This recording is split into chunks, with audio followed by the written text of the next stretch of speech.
శుక్లాంబరధరం విష్ణుం శశివర్ణం చతుర్భుజం ప్రసన్నవదనం ధ్యాయేత్ సర్వవిఘ్నోపశాంతయే. విద్రధ గుల్మ నిదానం. నిలవై పాసిపోయిన మిక్కిలిగా వేడెక్కిన గరుకైన సారంలేని దప్పికను పెంచు ఆహారాన్ని తీసుకోవడం, అసలే వంకరగా ఉన్న శయ్యపై గాని మరెక్కడ గాని వంకర టెంకరగా పడుకోవడం అని స్వయంకృతాపరాధాల వల్ల, రక్తాన్ని పాడు చేసే ఆహార విహారాల వల్ల వ్యక్తి దేహంలోని రక్తం కలుషితమైపోతుంది. దీనివల్ల చర్మం, మాంసం, పొట్ట, నరాలు, ఎముకలు, మూలగా ఇవన్నీ రూపుమాసిపోతాయి. రోగం పొట్టలో చేరి అక్కడి నుంచి మొత్తం శరీరాన్ని పరిపాలిస్తుంది. అప్పుడు ముఖంపై కానీ, నోటిలో కానీ, చివరకు శరీర బాహ్యాంతరాలలో ఎక్కడైనా కానీ విపరీతంగా నొప్పి పెట్టే కురుపులవుతాయి. ఈ కురుపులనే ఆయుర్వేదం విద్రధి అని పేర్కొంది. ఇవి లోపలికి బయటికి కూడా చర్మాన్ని బుసబుస పొంగించి సలుపు పోటు పెడతాయి. త్రిదోషాలు కలివిడిగా కానీ విడివిడిగా కానీ విద్రధి గుల్మాలకు కారణం కావచ్చు. వాటి నుండి కలుషిత రక్తం బయటికి వస్తూ ఉంటుంది. అవి లోన బయట కూడా చీమల పుట్టలాగా ఎత్తుగా పెరుగుతాయి.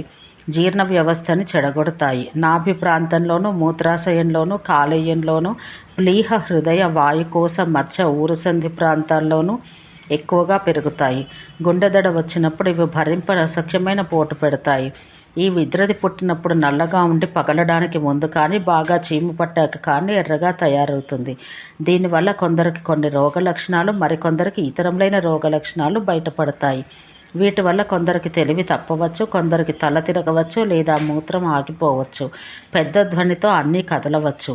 పిత్తజన్య విద్రది ఎర్రగా రాగి రంగులో లేదా నల్లగా ఉంటుంది. జ్వరం, దాహం, స్పృహ తప్పి పడిపోవడం, మంట, మున్నగు రుగ్మతలు కలిగిస్తుంది. కఫజన్యమైతే పుట్టడం, చీము పట్టడం చాలా వేగంగా పుడతాయి. ఈ పొక్కులు కొంచెం తెలుపులో ఉండి దురద బాగా పెడతాయి. వణుకు, ముట్టుకుంటే మంచులా చల్లగా తగులుట, విద్రది గల చోట తిమ్మిరెక్కుట, ఆవలింతలు, అరుచి, ఒళ్ళు బరువెక్కుట జరుగుతాయి. సన్నిపాత విద్రది పెరుగుటకు, చిదుకుటకు కూడా చిరకాలం తీసుకుంటుంది. విషమంగా ఉంటుంది. బాహ్యాంతరిక రకాల్లో కూడా రోగికి గట్టి విరేచనం కాదు, కురుపు నల్లబడి దాని చుట్టూ మరిన్ని చిన్న చిన్న పొక్కులు ఏర్పడి అన్ని దురద, సలుపు, పోటు పెడతాయి. చివర్లో మంట పుడుతుంది, జ్వరం వస్తుంది. కలుషిత రక్తం వల్ల ఏర్పడే బాహ్య విద్రది పిత్తదోషం వల్ల పుడుతుంది. కొన్ని కురుపులు దెబ్బ తగలడం వల్ల కూడా పుడతాయి. ఈ దెబ్బ వల్ల వచ్చే గాయంలో ఉన్న రక్తం వాతదోషం వల్ల అక్కడ చేరి పిత్తాన్ని ప్రకోపింప చేయడంతో తీవ్రంగా బాధించే విద్రదులు ఏర్పడతాయి. బాధల్లో కానీ, రోగాల్లో కానీ తేడాలు విద్రది పుట్టిన ప్రాంతాన్ని బట్టి ఉంటాయి. బొడ్డు ప్రాంతంలో వచ్చే రోగం నీరుకట్టు రోగాన్ని తెస్తుంది. ప్లీహ ప్రాంతంలోని రుగ్మత శ్వాసకార్యంలో అవరోధాలు కల్పిస్తుంది. తీవ్ర దాహం తెప్పిస్తుంది. ఊపిరితిత్తుల్లోని విద్రది గొంతులో అడ్డంకులను, గుండెలోనిది శరీరమంతటా నొప్పులు కలిగిస్తాయి. నడుము, దాని పక్కల్లోని కురుపు, అక్కడ తిమ్మిరిని, తమక శ్వాసం అనే పడిస భేదాన్ని, దబ్బనంతో గుండెను తవ్వుతున్నట్లుండే నొప్పిని, సూది గుచ్చుతున్నట్లు గుండె నొప్పిని సృష్టిస్తుంది. తొడల సందుల్లో కానీ, పిర్రలపై కానీ, వెన్నుపై కానీ లోపలికైనా బయటకైనా పుట్టుకు వచ్చే ఈ పొక్కు వల్ల పక్కల్లో నొప్పితో పాటు గుదంలో అడ్డంకి ఏర్పడుతుంది. చర్మంపైనే కాకుండా లోపలికి కూడా ఈ చక్కెర కురుపులు ఉంటాయి. అవి పెరుగుతాయి, చీము పట్టి పగులుతాయి. ఆ చీము బొడ్డుపైకి ఉండే కురుపులపైకి అయితే నోటి నుండి ఇతరాలకు గుదం నుండి బయటికి వస్తుంది. ప్రకోపితమై వాయువు దాని మార్గంలో అడ్డంకి తగిలినప్పుడు అంగాల వద్ద వాపుని కలిగిస్తుంది. మలనాళంకి, తొడల సందులకి మధ్యగల నరాల గిన్నెను చేరి వృషణాలను దాటిపోతూ వాటిపై ఒత్తిడి కలగజేయడంతో అవి వాచిపోతాయి. ఇలాంటి వరిబీజ రుగ్మతలు 7 రకాలుగా ఉంటాయి. ఈ దశలోనే దీన్ని తగ్గించుకోవాలి. నిర్లక్ష్యం చేస్తే అది కుదరదు. దీన్నే వృద్ధి అని కూడా అంటారు. ఇది నిర్లక్ష్యం చేయబడితే గుల్మం అవుతుంది. గుల్మం అంటే ప్లీహాదుల వ్యాకోచం. అది అజీర్ణం వంటి ఎన్నో వ్యాధులు సృజిస్తుంది. గుల్మాన్ని గట్టిగా నొక్కితే శబ్దాలు చేస్తూ అణిగిపోతుంది.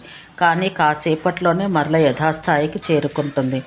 రక్తవృద్ధి నయం కాదు, వాతవృద్ధి అదే పరిమాణంలో కొనసాగుతూ ఎర్రగా, నీలంగా ఉండే రక్తనాళాలు కనిపిస్తుండగా ఉంటుంది. త్రిదోషాల ప్రకోపాలను బట్టి ఈ వృద్ధి కురుపుల్లో 7 రకాలుంటాయి. 8వది స్త్రీలలో కనిపిస్తుంది.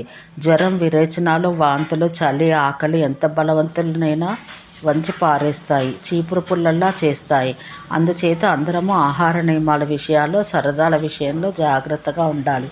ఎక్కువ ఉడికిన అన్నాన్ని తిన్నా, అతిగా ఉపవాసాలు చేసినా, స్నానాలు చేసినా, అతిగా నీటితో సహా ఏది తాగినా తల తిరుగుతుంది, తెలివి తప్పుతుంది. కాబట్టి ఇందులోనూ అతి పనికిరాదు.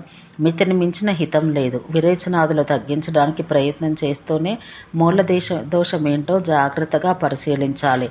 వాతజ వృద్ధిలో వాయువు రోగి శరీరంలోని కలుషిత భాగాలతో కలిసి రోగాన్ని వృద్ధి చేస్తుంది. కాబట్టి వాటిని విడివిడిగా కానీ కలిపి కానీ అదుపు చేయాలి. వాయువు రక్తంతో కలిసి దాన్ని నాళాలలో సవ్యంగా ప్రవహించనీయకుండా అడ్డుకోవడం వల్ల శరీరంపై పొక్కులు, కురుపులు ఏర్పడి ఆ గాలి లోపల నుండి తన్నుకు వచ్చినప్పుడల్లా నొప్పెడతాయి. ఈ గుల్మాలు చర్మానికి లోపలి వైపున కూడా వైద్యుని స్పర్శకు తగులుతాయి. ఆ ప్రాంతం కాస్త వేడిగా కూడా ఉంటుంది. కఫజ గుల్మ రోగంలో స్త్రైమిత్యం, అరుచి, తలనొప్పి, సర్వాంగాల్లో శైథిల్యం, శీతజ్వరం, మూర్ఛ, చెమట, దాహం, జ్వరం అనే లక్షణాలు బయటపడతాయి. త్రిదోషజన్య గుల్మ రోగంలో ఈ లక్షణాలన్నీ కనబడవచ్చు. అంతేకాక తీవ్ర వేదన, అతిశయించిన దప్పిక ఉంటాయి. ఇది కుదరడం కష్టం. దుష్టరక్తం, దుష్టాశ్రయం వల్ల వస్తాయి. కాబట్టి విద్రధి గుల్మాలు సవ్యంగా స్థిరంగా ఉండవు. కొన్ని వేగమే పగులుతాయి, కొన్ని అలసిస్తాయి, కొన్ని పగలవు. అంతరాశ్రయ గుల్మాల వల్ల వస్తీ, కుక్షి, గుండె ప్లీహాల్లో నొప్పి ఉంటుంది. జఠరాగ్ని, ఒంట్లో సత్తువ నశిస్తాయి. మలమూత్రాల చలనం మందగిస్తుంది.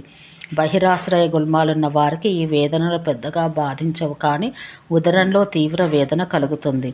కురుపున్న చోట శరీరం నల్లబడిపోతుంది. కురుపుకి గాలి సోకినా తీవ్రంగా నొప్పెడుతుంది.